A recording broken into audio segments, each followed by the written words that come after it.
ng kanilang mga mamamayan bilang turista.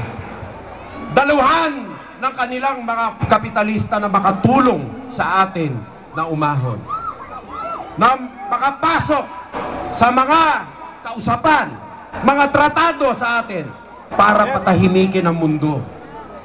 Yan ang mga pagsubok na dadaanan nating bansa. At panahon na pumasa na sana tayo sa napakadaming pagsubok na hinaharap ng mundo sa atin.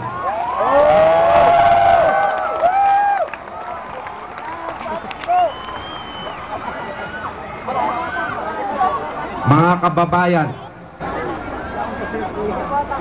gininto ang pagkakataon na naman ang nahaharap sa atin.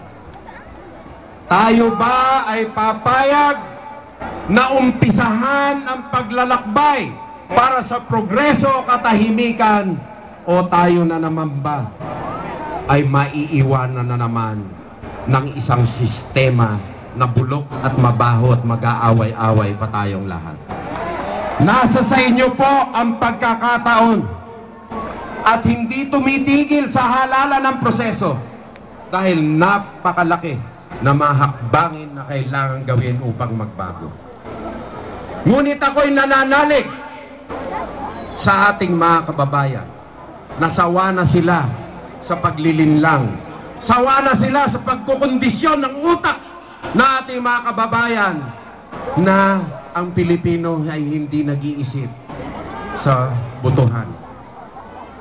Tayo ay nandito.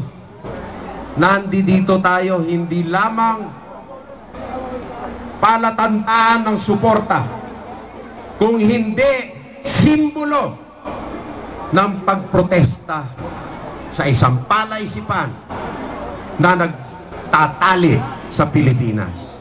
Kaya tayo pong lahat dito ay nanindigan.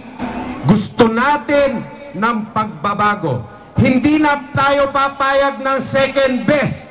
Hindi na tayo payag ng pwede na. We deserve the best. Bakit walang kapantay? Pilipinas! Purong Pilipinas! Mabuhay ang Pilipino!